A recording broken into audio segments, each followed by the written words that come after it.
میزبان ڈاکٹر آصف جان حاضر خدمت ہے۔ پروگرام ہے نور حیات۔ یہ ایک عالمگیر خوشخبری ہے، یہ قوموں کے لیے خوشخبری ہے۔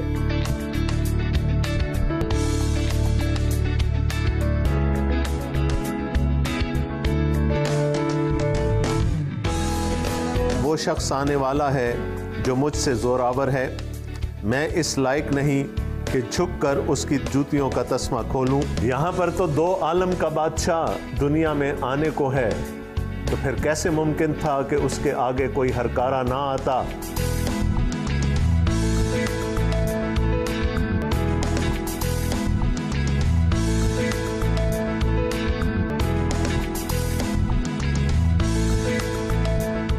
خواتین و حضرات، السلام علیکم۔ پروگرام نور حیات اور میں ہوں آپ کا میزبان ڈاکٹر آصف جان، اور آپ کو اس پروگرام میں خوش آمدید کہتا ہوں۔ پچھلے ہفتے سے ہم نے پروگراموں کا یہ سلسلہ شروع کیا، اور میں نے آپ سے بتایا تھا کہ ہم جناب یسوع المسیح کی ذات بابرکات پر غور کریں گے، اور اس کے لیے ہم سہارا لیں گے جناب مرکز کے انجیلی بیان کا۔ پچھلے پروگرام میں ہم نے جانا خوشخبری کے بارے میں۔ انفرادی طور پر، خاندانی طور پر خوشخبری کے معنی کچھ اور ہوتے ہیں، لیکن قوموں کے لیے، امتوں کے لیے، بلکہ کل کائنات کے لیے خوشخبری بادشاہوں سے متعلق ہوتی ہے۔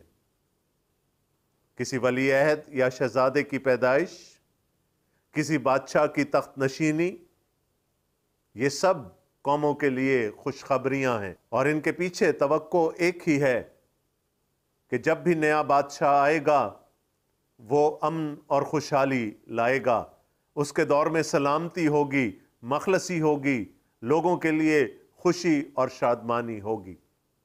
ہم نے یہ بھی دیکھا تھا کہ اہل یہود کے لیے بھی خوشخبری کے یہی معنی تھے، لیکن وہ خوشخبری کو اپنے خدا کے حوالے سے دیکھتے تھے۔ ان کے لیے خدا کا اتر آنا، اپنے لوگوں کو مخلصی دینا، اور پھر ان کے درمیان اپنی سلطنت کو قائم کر لینا ہی خوشخبری تھی۔ اور ہم نے دیکھا کہ یونانیوں کے لیے بھی لگ بھگ اس لفظ کے یہی معنی تھے۔ ان کے لیے بھی خوشخبری ان کے بادشاہوں سے متعلق ہوتی تھی، اور جناب مرکز نے ہمیں بتایا کہ یہ خوشخبری جس کا وہ ہم سے ذکر کر رہے ہیں، یہ ایک بادشاہ کے متعلق ہے، یسوع مسیح ابن خدا کے متعلق ہے۔ آج ہم اس بادشاہ کی ذات بابرکات پر غور کریں گے اور ان کے چند اور اوصاف دیکھیں گے۔ آئیے ہم انجیل شریف کی تلاوت کا شرف حاصل کریں، اور میں آپ کے سامنے پڑھوں گا جناب مرکز کا انجیلی بیان، اس کا پہلا باب اور اس کی پہلی 8 آیات۔ انجیل شریف میں لکھا ہے، یسوع مسیح ابن خدا کی خوشخبری کا شروع۔ جیسا یسایہ نبی کی کتاب میں لکھا ہے کہ دیکھ، میں اپنا پیغمبر تیرے آگے بھیجتا ہوں جو تیری راہ تیار کرے گا۔ بیابان میں پکارنے والے کی آواز آتی ہے، خداوند کی راہ تیار کرو، اس کے راستے سیدھے بناؤ۔ یوحنا آیا اور بیابان میں بپتسمہ دیتا اور گناہوں کی معافی کے لیے توبہ کے بپتسمہ کی منادی کرتا تھا، اور یہودیہ کے ملک کے سب لوگ اور یروشلم کے سب رہنے والے نکل کر اس کے پاس گئے، اور انہوں نے اپنے گناہوں کا اقرار کر کے دریائے یردن میں اس سے بپتسمہ لیا۔ اور یوحنا اونٹ کے بالوں کا لباس پہنے اور چمڑے کا پٹکا اپنی کمر سے باندھے رہتا، اور ٹڈیاں اور جنگلی شہد کھاتا تھا، اور یہ منادی کرتا تھا کہ میرے بعد وہ شخص آنے والا ہے جو مجھ سے زوراور ہے، میں اس لائق نہیں کہ جھک کر اس کی جوتیوں کا تسمہ کھولوں۔ میں نے تو تم کو پانی سے بپتسمہ دیا، مگر وہ تم کو روح القدس سے بپتسمہ دے گا۔ آمین۔ پچھلے پروگرام میں ہم نے ایک بادشاہ سے متعلق خوشخبری کو جانا، اور وہ بادشاہ ہیں جناب یسوع المسیح۔ آج جناب مرکز ہمیں ان کے بارے میں مزید چند باتیں بتانے کی کوشش کر رہے ہیں۔ سب سے پہلے وہ دو نبوتوں کا ذکر کرتے ہیں، دو نشانیاں جو کہ عہد عتیق میں نبیوں کے حوالے سے دی گئی تھیں اور جن نشانیوں کا پورا ہونا ضروری تھا۔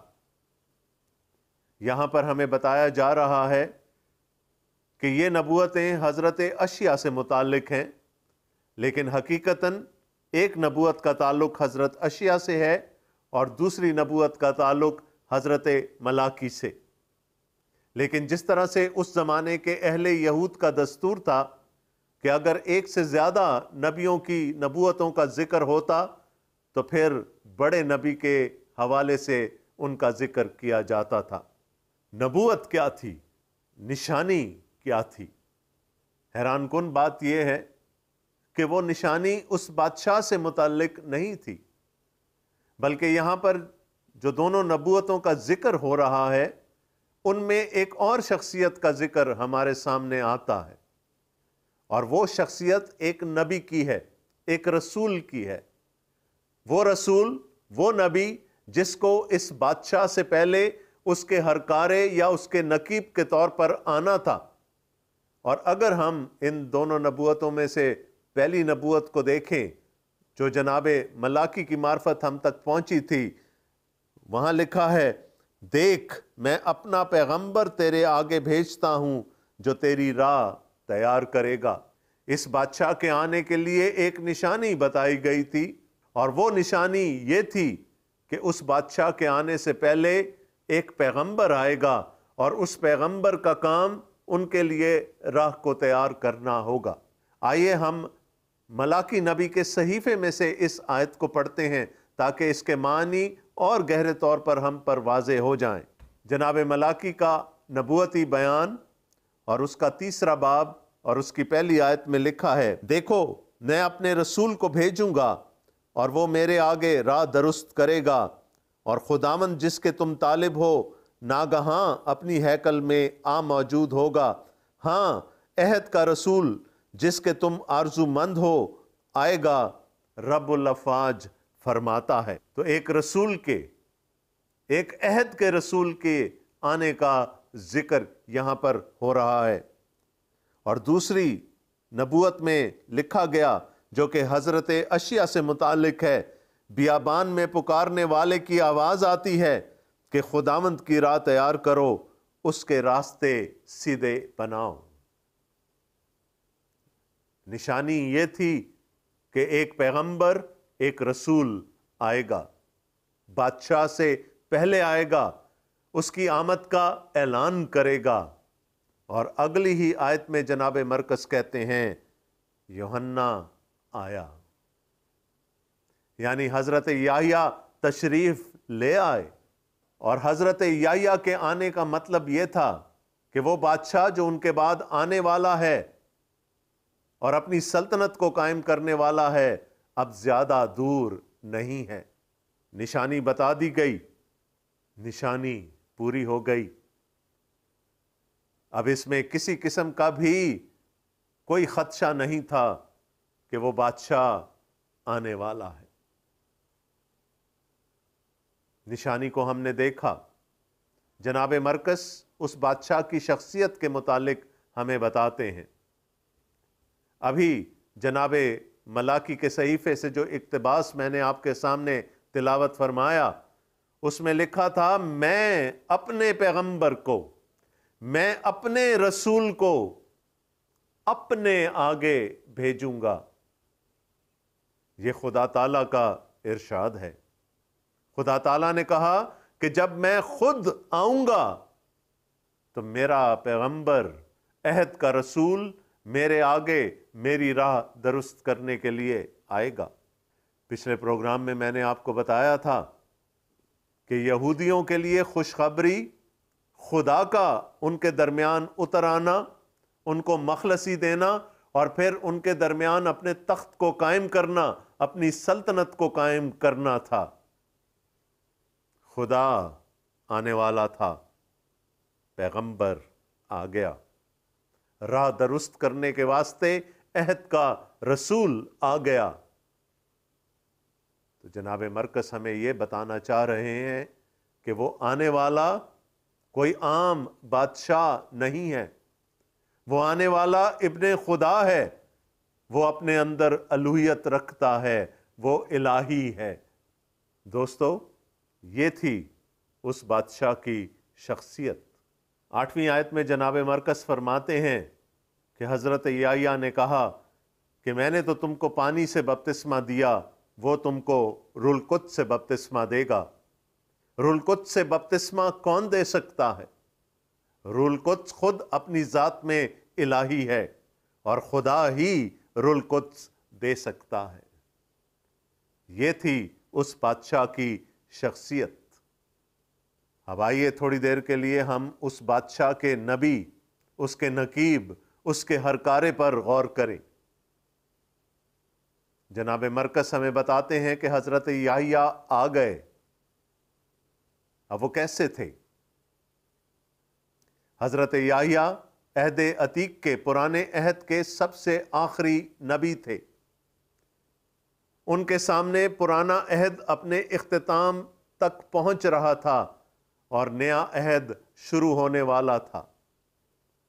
جناب مرکز ہمیں ان کے طرز زندگی کے بارے میں چند باتیں بتاتے ہیں، اور یہاں لکھا ہے، اور یوحنا اونٹ کے بالوں کا لباس پہنے اور چمڑے کا پٹکا اپنی کمر سے باندھے رہتا اور ٹڈیاں اور جنگلی شہد کھاتا تھا۔ جناب یحییٰ بیابان میں دریائے اردن کے کنارے رہا کرتے تھے۔ ان کا لباس جو کہ بڑی کھردری اون سے بنا ہوتا تھا، وہ وہی لباس تھا جو پرانے عہد کے اکثر نبیوں نے زیب تن کیا۔ ان کا لباس اون کا بنا ہوا ہوتا تھا، اور وہ اپنے کمر پر چمڑے کا پٹکا باندھے رہتے تھے، اور چونکہ وہ بیابان میں رہتے تھے اس لیے ان کی غذا بھی نہایت ہی سادہ تھی۔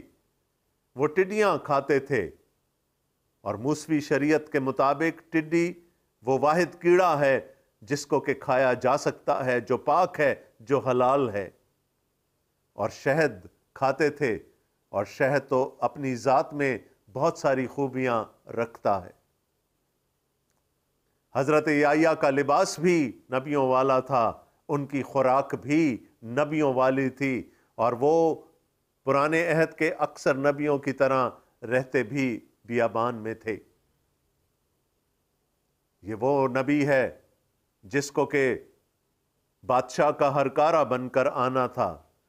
جب خدا خود اپنے لوگوں کو مخلصی دینے کے لیے اتر آیا تو اس کے آگے اس کی آمد کا اعلان کرنا تھا، اور انہوں نے وہی رنگ ڈھنگ اپنایا جو پرانے عہد کے نبیوں کا ہوتا تھا۔ اب آئیے ہم اس بات پر تھوڑی دیر کے لیے غور کریں کہ وہ کون لوگ ہوں گے جو اس بادشاہ کی سلطنت میں داخلے کے لائق ہوں گے۔ اور یہاں لکھا ہے، یوحنا آیا اور بیابان میں بپتسمہ دیتا اور گناہوں کی معافی کے لیے توبہ کے بپتسمہ کی منادی کرتا تھا۔ ایک ہی شرط رکھی گئی اس بادشاہ کی سلطنت میں داخلے کے لیے، گناہوں سے پاک ہونا۔ یہاں لکھا ہے کہ لوگ جوک در جوک، یروشلم کے لوگ، یہودیہ کے لوگ ہجوم کی صورت میں جناب یحییٰ سے غسل طہارت یعنی بپتسمہ لینے کے لیے جایا کرتے تھے۔ یہ سب یہودی تھے، یہ جاتے تھے تاکہ اپنے گناہوں کا اقرار کر کے اور اس بپتسمے میں شامل ہو کے غسل طہارت حاصل کر کے اپنے گناہوں سے چھٹکارا پا سکیں، اور اس طرح سے اس آنے والے بادشاہ کی سلطنت کا حصہ بن سکیں۔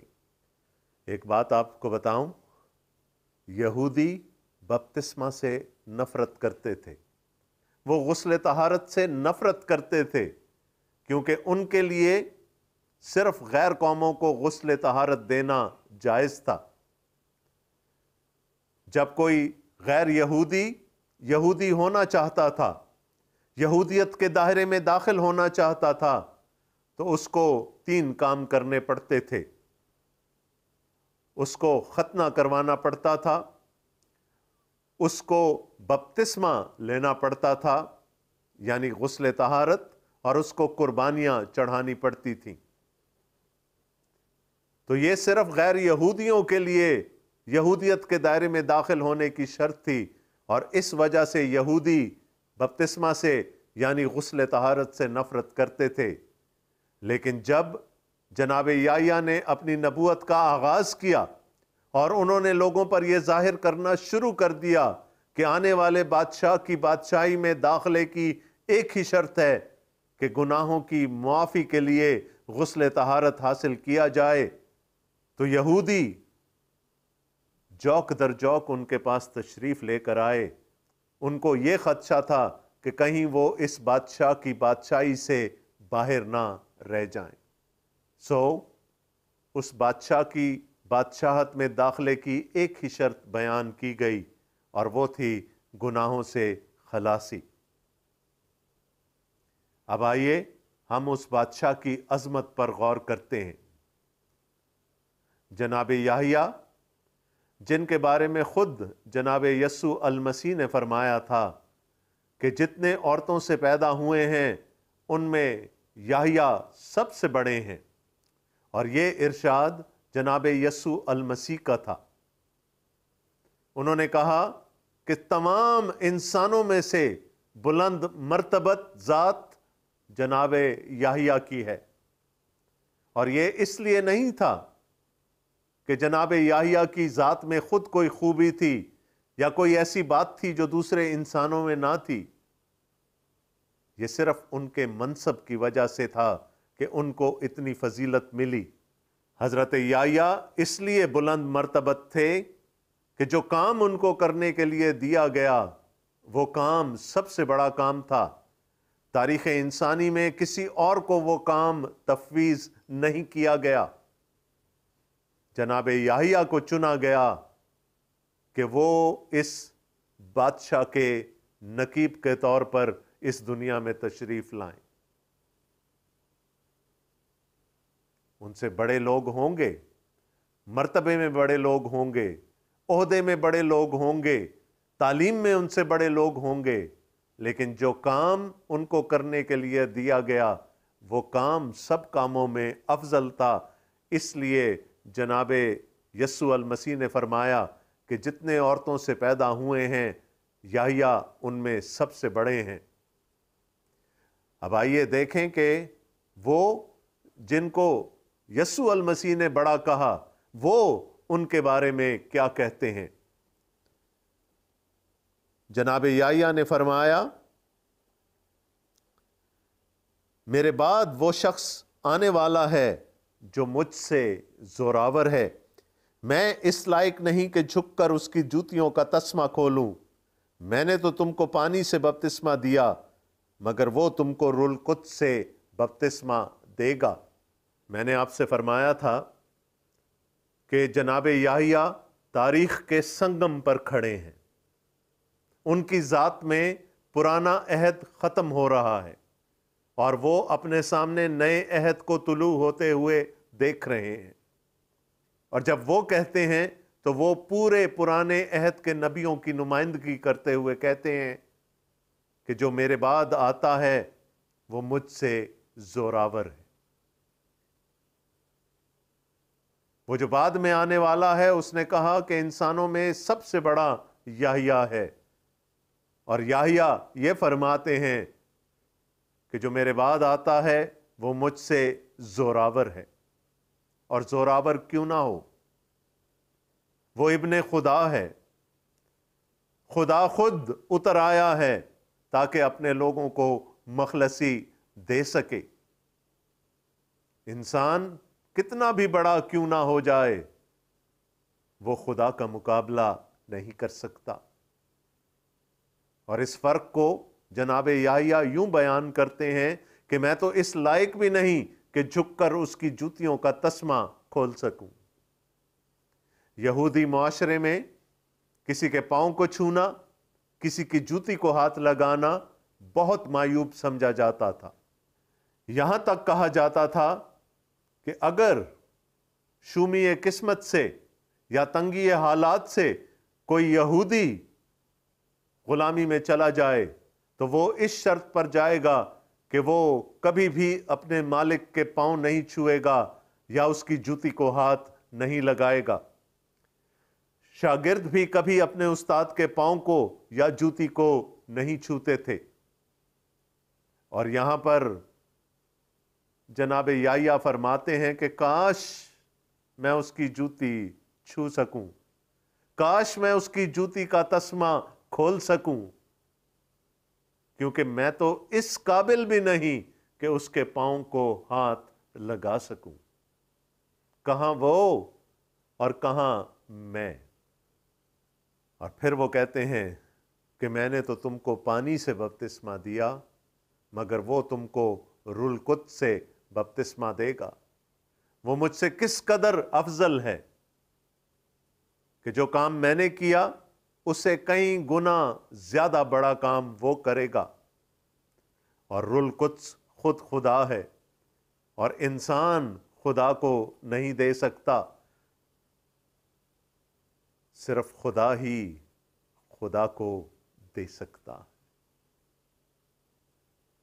آنے والا بادشاہ پرانے عہد کے تمام انبیاء سے افضل تھا، وہ ان سے زوراور تھا۔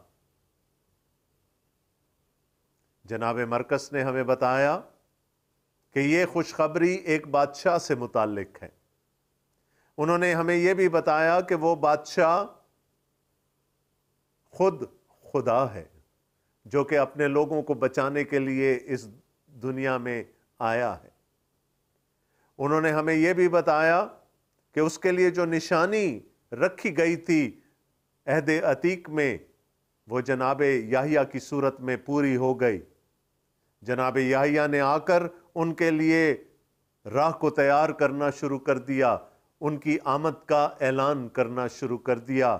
پھر ہم نے جناب یحییٰ کے طرز زندگی پر غور کیا کہ ان کا طرز زندگی بالکل پرانے عہد کے نبیوں جیسا تھا۔ اس کے بعد جناب یحییٰ نے آنے والے بادشاہ کی فضیلت بیان کی کہ وہ جو میرے بعد آتا ہے مجھ سے زوراور ہے، کاش میں اس کی جوتیوں کو ہاتھ لگا سکوں، لیکن میں تو اس قابل بھی نہیں، اور جو آئے گا وہ تم کو روح القدس سے بپتسمہ دے گا۔ دوستو، مسیحی الہیات میں اور دوسری الہیات میں ایک بہت واضح فرق ہے۔ بائبل کا خدا خود اپنے لوگوں کو بچانے کے لیے اترتا ہے، اور اس کا ایک ثبوت ہمیں خروج کی کتاب کے 3 باب میں ملتا ہے۔ خروج کی کتاب اس کا 3 باب اور اس کی 7ویں آیت سے لکھا ہے، اور خداوند نے کہا، میں نے اپنے لوگوں کی تکلیف جو مصر میں ہیں خوب دیکھی۔ جب بنی اسرائیل 430 سال تک مصر کی غلامی میں رہے تو خدا نے حضرت موسیٰ کو مقرر کیا کہ وہ جا کر ان کو غلامی سے چھٹکارا دلوائیں، اور یہاں پر خداوند تعالیٰ خود حضرت موسیٰ سے مخاطب ہیں کہ میں نے اپنے لوگوں کی تکلیف کو جو کہ ملک مصر میں ہیں دیکھا۔ خدا دیکھنے والا خدا ہے، وہ البصیر ہے۔ پھر خداوند فرماتے ہیں، اور ان کی فریاد جو بیگار لینے والوں کے سبب سے ہے سنی۔ ان کا آہ و نالہ خدا تعالیٰ کے کانوں تک پہنچا، وہ السمیع ہے، وہ سننے والا ہے، اور میں ان کے دکھوں کو جانتا ہوں۔ وہ الخبیر ہے، وہ ان کے دکھوں کو جاننے والا خدا ہے۔